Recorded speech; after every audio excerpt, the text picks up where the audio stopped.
Physics Part 1 Chapter Number 1 Electric Charges and Fields. ಇವತ್ತಿನ concept ಏನಪ್ಪ ಅಂತಂದ್ರೆ ಕೊಲಂಬಸ್ ಲಾ ಏನು ಹೇಳುತ್ತಾ, ಇದು ಲಾ ಏನು ಹೇಳುತ್ತಾ ಅಂತೇಳಿ ಇಲ್ಲಿ ನಾವು ಏನಪ್ಪ ಅಂತಂದ್ರೆ ಸ್ಟಡಿ ಮಾಡಮು. ಕೊಲಂಬಸ್ ಲಾ ಅದು ಏನಪ್ಪ ಅಂತಂದ್ರೆ ಸ್ಟೇಟ್ಮೆಂಟು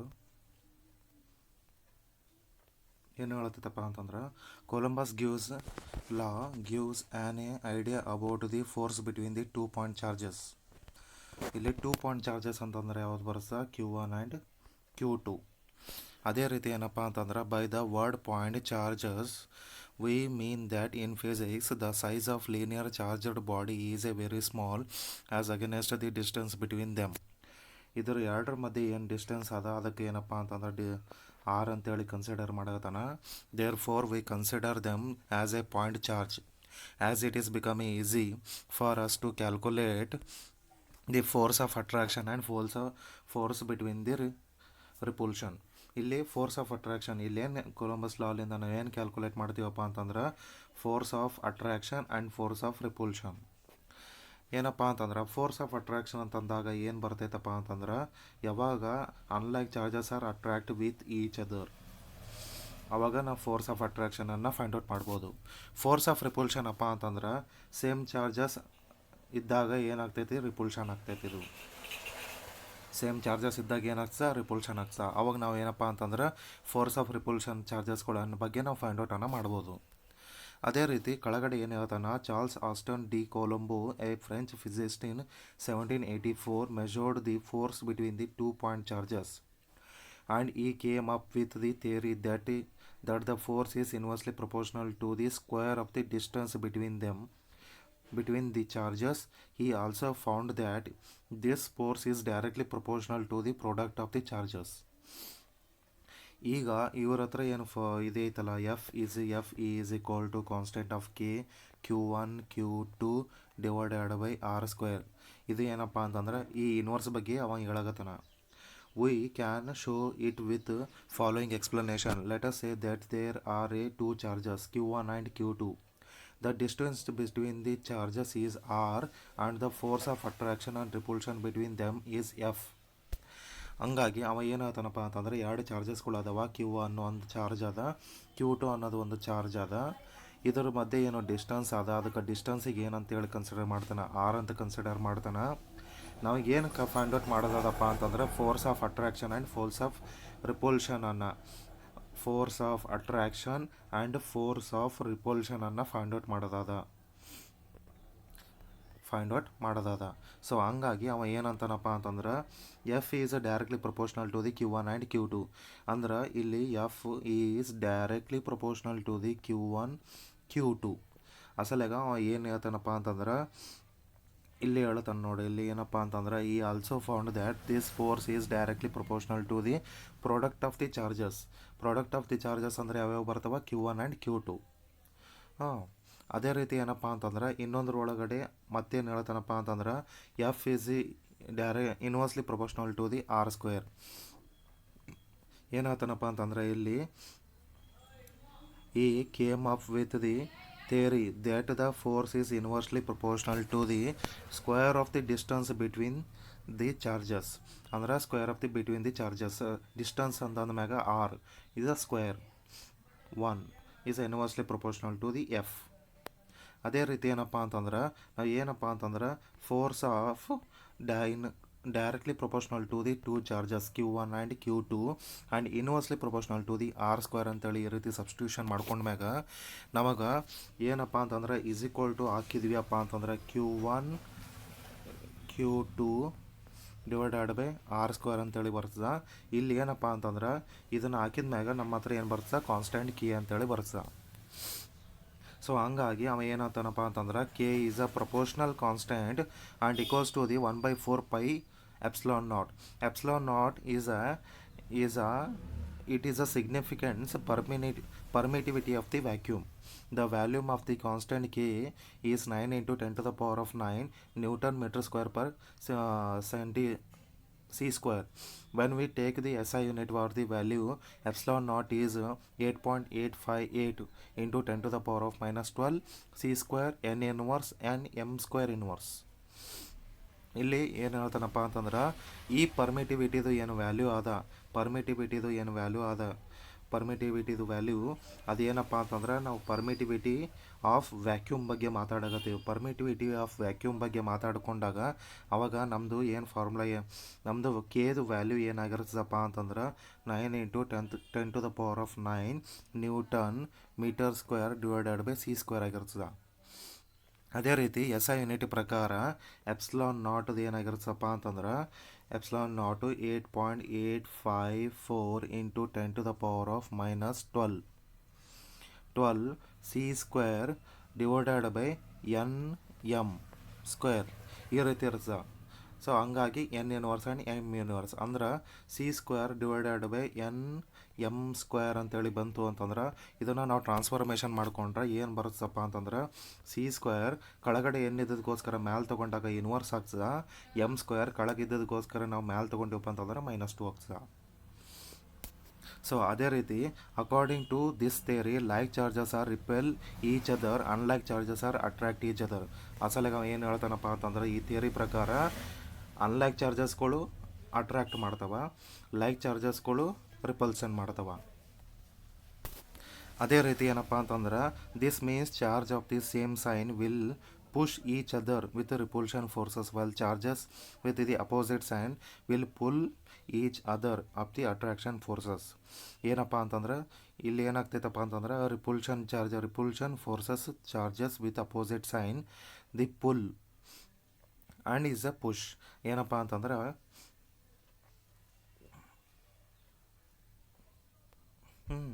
ಇಲ್ಲಿ ಏನಪ್ಪ ಅಂತಂದ್ರೆ ಅನ್ಲೈಕ್ ಚಾರ್ಜಸ್ ಅಂದ್ರೆ ಪ್ರೋಟಾನ್ ಆ್ಯಂಡ್ ಎಲೆಕ್ಟ್ರಾನ್ ಏನಪ್ಪ ಅಂತಂದ್ರೆ ಅನ್ಲೈಕ್ ಚಾರ್ಜಸ್ಗಳು ಇದ್ದದಕ್ಕೋಸ್ಕರ ಇವೇನಾಗ್ತವೆ ಅಟ್ರಾಕ್ಟ್ ಆಗ್ತವೆ ಅಂತ ಹೇಳ್ತೀರಿ. ಆದರೆ ಸೇಮ್ ಚಾರ್ಜಸ್ಗಳು ಇದ್ವಪ್ಪ ಅಂತಂದ್ರೆ ಏನಾಗ್ತಪ್ಪ ಅಂತಂದ್ರೆ ರಿಪುಲ್ಷನ್ ಆಗ್ತದೆ ಅಂತ ಹೇಳ್ತದೆ. ಇದು ಈ ಥಿಯರಿ ಹೇಳೋದು ಅಷ್ಟೇ.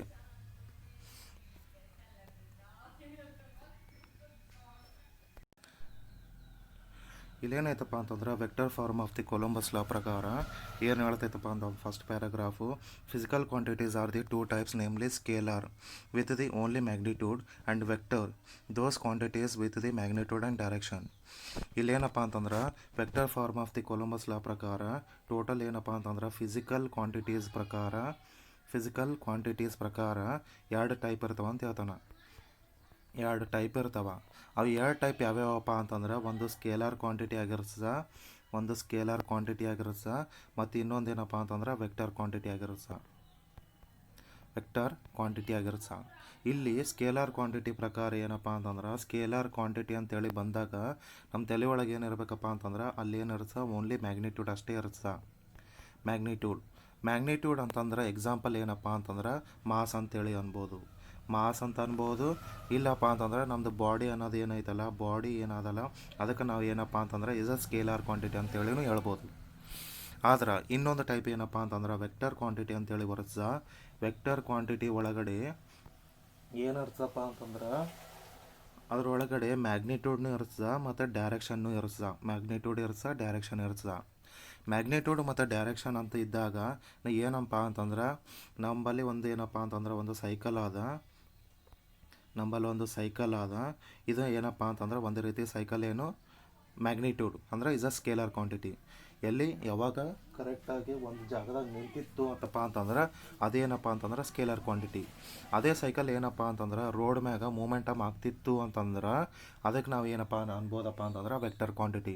ಯಾಕಪ್ಪ ಅಂತಂದ್ರೆ ಮ್ಯಾಗ್ನಿಟ್ಯೂಡ್ ಅಂತೇಳಿ ಬಂದಾಗ ಮ್ಯಾಗ್ನಿಟ್ಯೂಡ್ ಅಂದರೆ ಏನು ಮಾಸ್ ಅಂದರೆ ಎಕ್ಸಾಂಪಲ್ ಏನು ಇಲ್ಲಿ ಸೈಕಲ್ ಅನ್ನೋದು ಏನಪ್ಪ ಅಂತಂದ್ರೆ ಒಂದು ಸ್ಕೇಲಾರ್ ಕ್ವಾಂಟಿಟಿ ಯಾವಾಗ ಒಂದು ಜಾಗದಾಗ ನಿಂತಿರ್ತದೆ.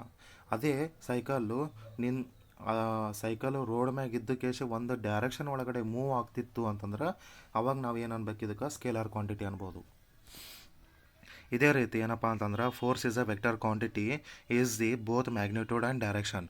ಇಲ್ಲೇನಪ್ಪ ಅಂತಂದ್ರೆ ಫೋರ್ಸ್ ಅನ್ನೋದು ಏನೈತಲ್ಲ ಈ ಫೋರ್ಸು ವೆಕ್ಟರ್ ಕ್ವಾಂಟಿಟಿ. ಇದು ಫೋರ್ಸ್ ಏನದ ವೆಕ್ಟರ್ ಕ್ವಾಂಟಿಟಿ ಅಂದ್ರೆ ಏನಪ್ಪ ಅಂತಂದ್ರೆ ಈಗ ಒಬ್ಬ ಮನುಷ್ಯ ಅದಾನ, ಆ ಮನುಷ್ಯನ ಬಳಿ ಏನದ ಬಾಲ್ ಅದ, ಆ ಬಾಲನ್ನು ಬಾಲನ್ನು ಒಗೆದ್ರೆ ಆ ಒಗ್ಯಕ್ಕೂ ಒಂದು ಫೋರ್ಸ್ ಬೇಕಾಗ್ತದೆ, ಮತ್ತೇನಪ್ಪ ಅಂತಂದ್ರೆ ಡೈರೆಕ್ಷನ್ ಬೇಕಾಗ್ತದೆ. ಯಾಕೆ ಬಾಲ್ ಅನ್ನೋದು ಒಂದು ಮಾಸ್ ಅದ. ಮಾಸ್ ಅಂದ್ರೆ ಏನು, ಮ್ಯಾಗ್ನಿಟ್ಯೂಡ್ ಅದ. ಅದು ಏನಪ್ಪ ಅಂತಂದ್ರೆ ಒಂದು ಡೈರೆಕ್ಷನ್ ಒಳಗಡೆ ಮೂವ್ ಆಗುತ್ತೆ. ಅಸಲಾಗಿ ನಾವು ಇದಕ್ಕೆ ಏನಪ್ಪ ಅಂತಂದ್ರೆ force is N vector quantity. The Columbus law can be rewritten in the form of the vector. Now remember, we denote the vector f as a f, vector r as a r, and so on. ಎಫ್ಗೆ ನಾವು F ಅಂತೇಳಿ ತೊಗೊತೀವಿ, ಆರಿಗೆ ನಾವು ಏನಂತ ತೊಗೊತೀವಿ, ಆರಿಗೆ R ಅಂತೇಳಿ ತೊಗೊತೀವಿ. ಅದೇ ರೀತಿ ಏನಪ್ಪ ಅಂತಂದ್ರೆ ಇಲ್ಲಿ ಏನಪ್ಪ ಅಂತಂದ್ರೆ ಇದ್ರೊಳಗಡೆ ಏನು ಹೇಳ್ತಾನಪ್ಪ ಅಂತಂದ್ರೆ let there be a two charges Q1 and Q2. ಇಲ್ಲಿ ಏನಪ್ಪ ಅಂತಂದ್ರೆ ಎರಡು ಚಾರ್ಜಸ್ಗಳದಾವ. ಯಾವಪ್ಪ ಅಂತಂದ್ರೆ Q1 ಆ್ಯಂಡ್ Q2 ಅನ್ನೋದು ಎರಡು ಚಾರ್ಜ್ ಅದಾವ with the position vector of R1 and R2, position of the R1 and R2 respectively. Now since both the charges are the same sign, there will be a repulsion force between them. ಏನಾಗತ್ತಪ್ಪ ಅಂತಂದ್ರೆ ರಿಪುಲ್ಷನ್ force apply ಆಗತ್ತೆ. ರಿಪುಲ್ಷನ್ force ಅಂತ ಅಂದಾಗ ಏನಿರ್ತದೆ, there are the same charges. ಪಾಸಿಟಿವ್ನ ಇರ್ಬೋದು, ಇಲ್ಲಿ ಇಲ್ಲಪ್ಪ ಅಂದ್ರೆ ನೆಗೆಟಿವ್ನ ಇರ್ಬೋದು. ಆದರೆ ಇಲ್ಲಿ ಏನದಪ್ಪ ಅಂತಂದ್ರೆ ಇಲ್ಲಿ ಪಾಸಿಟಿವ್ ಚಾರ್ಜ್ ಅದ. ಅದೇ ರೀತಿ ಏನಪ್ಪ ಅಂತಂದ್ರೆ let the forces of the Q1 charge due to the Q2 be a F12, force of Q2 charge due to the Q1 is a charge be a F21 ಅಂತೇಳಿ ಬಂದಾಗ ಏನು ಅರ್ಥ ಆಗ್ತೈತಪ್ಪ ಅಂತಂದರೆ ಇಲ್ಲಿ Q1ಲಿಂದ ಹಿಡಿದು Q2 ಚಾರ್ಜಸ್ಗಳನ್ನ ಅದಾವ. Q1ಲಿಂದ ಹಿಡಿದು ಇಲ್ಲೇನಾಯ್ತಪ್ಪ ಅಂತಂದ್ರೆ ಒಂದು Q1 ಚಾರ್ಜ್ ಅದ, ಒಂದೇನಪ್ಪ ಅಂತಂದ್ರೆ Q2 ಚಾರ್ಜ್ ಅದ. ಇದು ಎರಡರ ಮಧ್ಯೆ ಒಂದು ಡಿಸ್ಟೆನ್ಸ್ ಅದ. ಈ ಡಿಸ್ಟೆನ್ಸಿಗೆ ಏನಂತಾನಪ್ಪ ಅಂತಂದ್ರೆ ಆರ್ ಅಂದಾನ. ಇಲ್ಲಿ ಏನಾಗತ್ತಪ್ಪ ಅಂತಂದ್ರೆ ರಿಪುಲ್ಷನ್ ಆಗತ್ತೆ. ರಿಪುಲ್ಷನ್ ಅಂತಂದ್ರೆ ಏನು, ಡೈರೆಕ್ಷನ್ ಈ ರೀತಿ ಬರುತ್ತೆ. ಅಸಲಾಗ ಏನಂತಾನ Q1 charge due to the Q2 ಅಂತೇಳಿ ಬಂದಾಗ ಏನು ಬರ್ತದೆ, ಇದು F12. ಅದೇ ರೀತಿ ಏನಪ್ಪ ಅಂತಂದ್ರೆ Q2 charge due to the Q1 charge then is called as a F21 ಅಂತೇಳಿ ಬರ್ತದೆ. ಈ ರೀತಿ ಫಾರ್ಮೇಷನ್ ಆಗ್ತದೆ. ಕರೆಸ್ಪಾಂಡಿಂಗ್ಲಿ Q1 to the Q2 is R21 ಅಂತೇಳಿ ಹೇಳ್ತಾನೆ. ಅಂತಂದ್ರೆ ಈಗ ಈ ಪೂರ ಇದರದ್ದು ಎಕ್ಸ್ಪ್ಲನೇಷನ್ ಏನಪ್ಪ ಅಂತಂದ್ರೆ ನಮ್ಮಲ್ಲಿ ಏನದ, ಒಂದು ಚಾರ್ಜ್ ಅದ, ಇಲ್ಲೊಂದು ಚಾರ್ಜ್ ಅದ, ಇದು Q1, ಇದು Q2, ಇದ್ರ ಮಧ್ಯೆ ಡಿಸ್ಟೆನ್ಸ್ ಅದ. ಇಲ್ಲಿ ಏನಾಗತ್ತೆ, ಸೇಮ್ ಚಾರ್ಜಸ್ ಇದಕ್ಕೋಸ್ಕರ ಏನಾಗತ್ತೆ, ರಿಪುಲ್ಷನ್ ಆಗತ್ತೆ. ರಿಪುಲ್ಷನ್ ಅಂತಂದ್ರೆ ಏನಪ್ಪ ಅಂತಂದ್ರೆ ಫೋರ್ಸ್ ಏನಾಗ್ತಿರ್ತದೆ, ಹೊರಗಡೆ ಹೋಗ್ತಿರ್ತದೆ. ಇದರ ಎರಡರ ಮಧ್ಯೆ ಏನು ಡಿಸ್ಟೆನ್ಸ್ ಏನು ಇರ್ತೈತಲ್ಲ, ಆ ಡಿಸ್ಟೆನ್ಸ್ಗೆ ಆರ್ ಅಂತಾನ. ಆದ್ರೆ ಡಿಸ್ಟೆನ್ಸ್ ಎಲ್ಲಿಂದ ಎಲ್ಲಿ ಕವರ್ ಆಗಿದೆ, Q1ಲಿಂದ Q2 ಕವರ್ ಆಗಿದೆ, ಸಲೆಗ R12 ಅಂತಾನ ಅದಕ್ಕೆ. ಅದೇ ರೀತಿ ಇಲ್ಲಿ ಫೋರ್ಸ್ ಏನಾಗತ್ತೆ, Q1 ಫೋರ್ಸನ್ನು ನಾವು ಕನ್ಸಿಡರ್ ಮಾಡಿದಾಗ ಇಲ್ಲಿ ರಿಪುಲ್ಷನ್ ಫೋರ್ಸು ಆ್ಯಕ್ಟ್ ಆಗತ್ತಿತ್ತು ಅಂತಂದ್ರೆ Q1 charge due to the Q2 ಅಂತಂದಾಗ ಇಲ್ಲಿ ಏನಾಗಿರುತ್ತೆ, F12 ಅಂತ ಆಗಿರುತ್ತೆ. ಅದೇ ರೀತಿ ಏನಪ್ಪ ಅಂತಂದ್ರೆ Q2 charge due to the Q1 charge ಅಂತಂದಾಗ ಇಲ್ಲಿ ರಿಪುಲ್ಷನ್ ಫೋರ್ಸ್ ಏನಾಗಿರುತ್ತೆ, F21 ಆಗಿರ್ತದೆ. ಇದನ್ನೇ ಅವ ಹೇಳಕತ್ತಾನ. ಅದೇ ರೀತಿ ಅವ ಇನ್ನೊಂದು ಏನು ಹೇಳ್ತಾನಪ್ಪ ಅಂತಂದ್ರೆ R21 ಅಂತೇಳಿ ಬಂದಾಗ ಅಂದ್ರೆ ಮೀನಿಂಗ್ ಏನು, R2 ಮೈನಸ್ R1 ಅಂತ ಅರ್ಥ. It to denoted the direction of the vector to the direction of the vector. ಅದೇ ಫಾರ್ಮೇಷನ್ ಒಳಗಡೆ ಅವ ಇನ್ನೊಂದು ಏನು ಹೇಳ್ತಾನಪ್ಪ ಅಂತಂದ್ರೆ Q1 charges and Q2 charges ಏನಪ್ಪ ಅಂತಂದ್ರೆ ಇದ್ರ ಮಧ್ಯೆ ಡಿಸ್ಟೆನ್ಸ್ ಆದ, ಅದಕ್ಕೆ ಆರ್ ಅಂತಾನ. ಆದ್ರೆ ಇದಕ್ಕೇನಪ್ಪ ಅಂತಂದ್ರೆ Q1 ಟು Q2 ಇದ್ದಾಗ R21 ಅಂತೇಳಿ ಬರ್ತದೆ. ಇಲ್ಲಿ ಏನಾಗತ್ತಪ್ಪ ಅಂತಂದ್ರೆ ರಿಪಲ್ಷನ್ ಫೋರ್ಸ್ ಆ್ಯಕ್ಟ್ ಆಗತ್ತೆ, ಅಂದ್ರೆ ಹೊರಗಡೆ ಹೊಂಟದಂತ ಅರ್ಥ ಇದು. ಇಲ್ಲಿ Q1 charge due to the Q2 ಅಂತೇಳಿ ಬಂದಾಗ ನಮ್ದು ಏನಾಗಿರ್ತದೆ, F12 ಆಗಿರ್ತದೆ. ಆಮೇಲೆ Q2 charge due to the Q1 ಅಂತೇಳಿ ಬಂದಾಗ ನಮ್ದು ಏನಾಗಿರ್ತದೆ, ಚಾರ್ಜು F21 ಆಗಿರ್ತದೆ. So to denote the direction of the vector, form position vector R1 to R2 and from R2 to R1. ಇಲ್ಲೇನಪ್ಪ ಅಂತಂದ್ರೆ ಒಂದು ಫಾರ್ಮುಲಾ ಡಿನೋಟ್ ಆಗಿದೆ. ಅದ ಏನಪ್ಪ ಅಂತಂದ್ರೆ ಆರ್ ವೆಕ್ಟರ್ ಆಫ್ ಏನಾಗಿದೆ, ಆರ್ ಅಂತೇಳಿ ಅದ ನಮ್ಮದು ಡಿಸ್ಟೆನ್ಸು. ಆರ್ ವೆಕ್ಟರ್ ಫಾರ್ಮ್, ಯಾಕಂದ್ರೆ vector form of the Columbus law is R21 divided by R21 of R vector form of the 12. ಇದು ಹೇಳ್ತಾನೆ. ಇದರದ್ದು ಎಕ್ಸ್ಟೆನ್ಷನ್ ಫಾರ್ಮ್ ಪ್ರಕಾರ ಏನಪ್ಪ ಅಂತಂದ್ರೆ ಇದನ್ನು ನಾವು ಇದೇ ರೀತಿ ಎಕ್ಸ್ಟೆನ್ಷನ್ ಮಾಡಿಕೊಂಡ್ರೆ ಏನಾಗ್ತೈತಪ್ಪ ಅಂತಂದ್ರೆ R12 divided by R12 into R21 of the form is equal to R form of the 12. ಈಗ ಇದರೊಳಗಡೆ ಏನಿದೆ ಐತಪ್ಪ ಅಂತಂದ್ರೆ ಲಾಜಿಕ್ ಏನೈತಪ್ಪ ಅಂತಂದ್ರೆ ಇಲ್ಲಿ ಈ ಪೂರ ಫಾರ್ಮೇಷನನ್ನು ನೀನು ಎರಡು ಡಿವೈಡ್ನೇಷನ್ ಮಾಡ್ಕೊಂಡ್ರೆ ಏನಾಗ್ತೈತಪ್ಪ ಅಂತಂದ್ರೆ ಇಲ್ಲಿ R vector form of the R21 ಅಂತೇಳಿ ಬರ್ತದೆ. ಯಾಕಂದ್ರೆ ನಾವು ವೆಕ್ಟರ್ ಫಾರ್ಮ್ ಕನ್ಸಿಡರ್ ಮಾಡೈತಿ, ವೆಕ್ಟರ್ ಫಾರ್ಮ್ ಆಗಬೇಕು. ಇಲ್ಲಿ 21 ಬಂದಾಗ R21 divided by R21 ಅಂತೇಳಿ ಬರ್ತದೆ into dot of the R12 vector form. ಈ ರೀತಿ ಬರ್ಕೋಬೇಕು ಯಾವಾಗ ಈ ಸೈನ್ ಇದ್ದಾಗ. ಅದೇ ರೀತಿ ಸಪೋಸ್ ಏನಪ್ಪ ಅಂತಂದ್ರೆ ಈ ಸೈನ್ ಇತ್ತು ಅಂತ ಅನ್ಕೋ, ಅವಾಗ ಏನಾಗ್ತದಪ್ಪ ಅಂತಂದ್ರೆ R is a distance of the two charges is in the vector form of Q1 to Q2 charges is equal to ಏನಾಗ್ತೈತಪ್ಪ ಅಂತಂದ್ರೆ R12 divided by R12 is a multiplication of R21 of vector. ಇದು ಆಗಿರ್ತದೆ. Next ಏನಂತಾನಪ್ಪ ಅಂತಂದ್ರೆ ನಾವು the force of the charge Q2 due to the Q1 the vector form.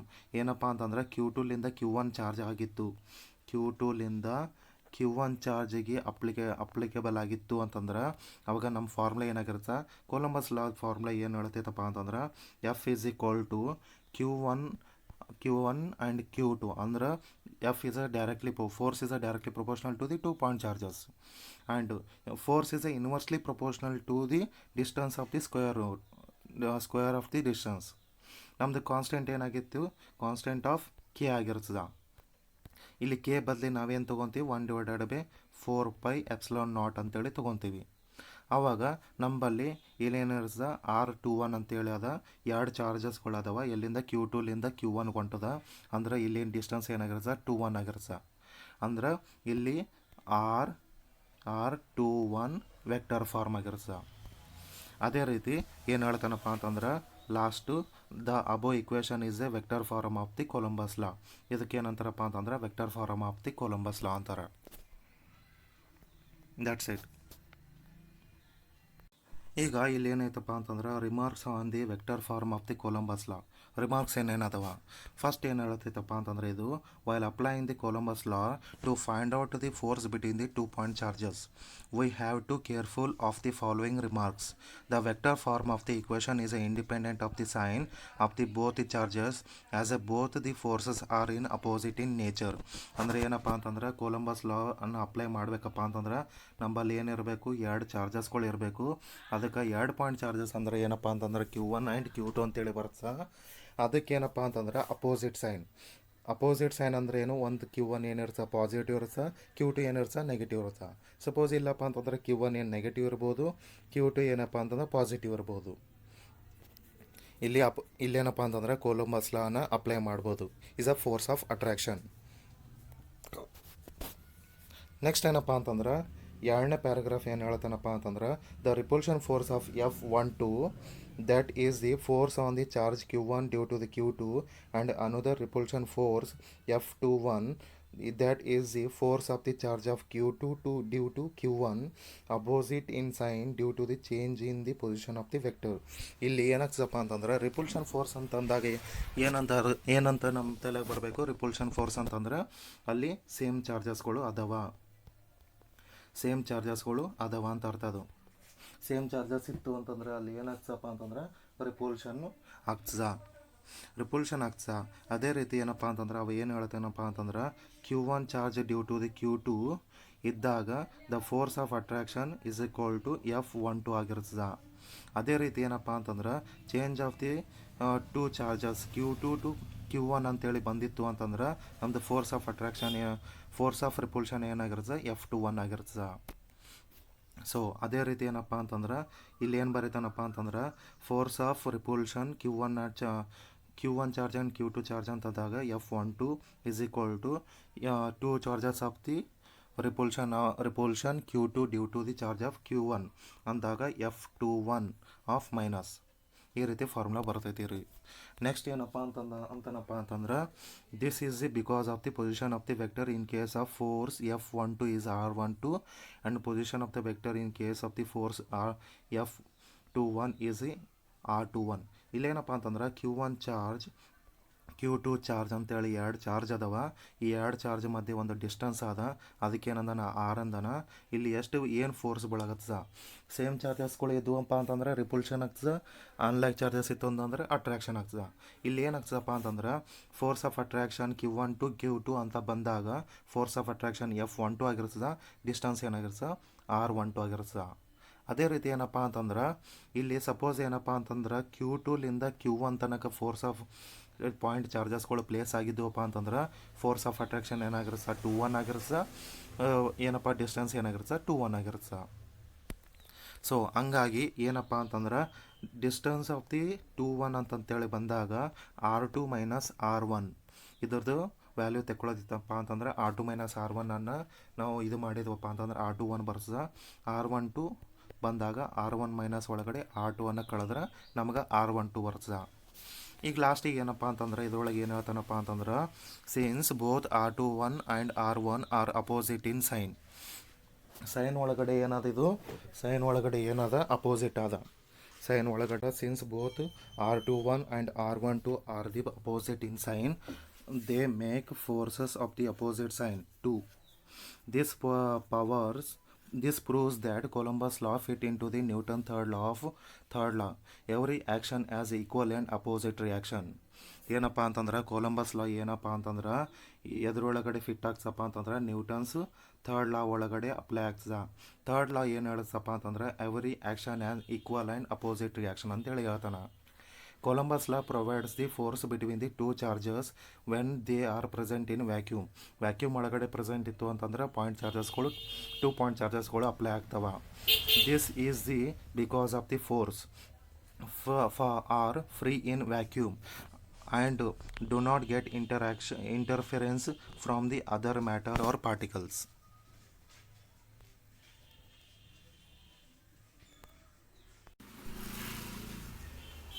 Limitations of the Columbus law. Limitation ಏನೇನದಪ್ಪ ಅಂತಂದ್ರೆ Coulomb's law derived under the certain assumption and cannot be used freely like other general formulas. The law is limited to the following points. First point ಏನು ಹೇಳ್ತಾನಪ್ಪ ಅಂತಂದ್ರೆ we can use the formula if the charges are in static ಅಂದ್ರೆ rest position. Static position ಅಂತಂದಾಗ ಏನಪ್ಪ ಅಂತಂದ್ರೆ Q1 charge ಮತ್ತು Q2 charge ಒಂದೇ ಕಡೆ ಪ್ಲೇಸ್ ಆಗಿರಬೇಕು.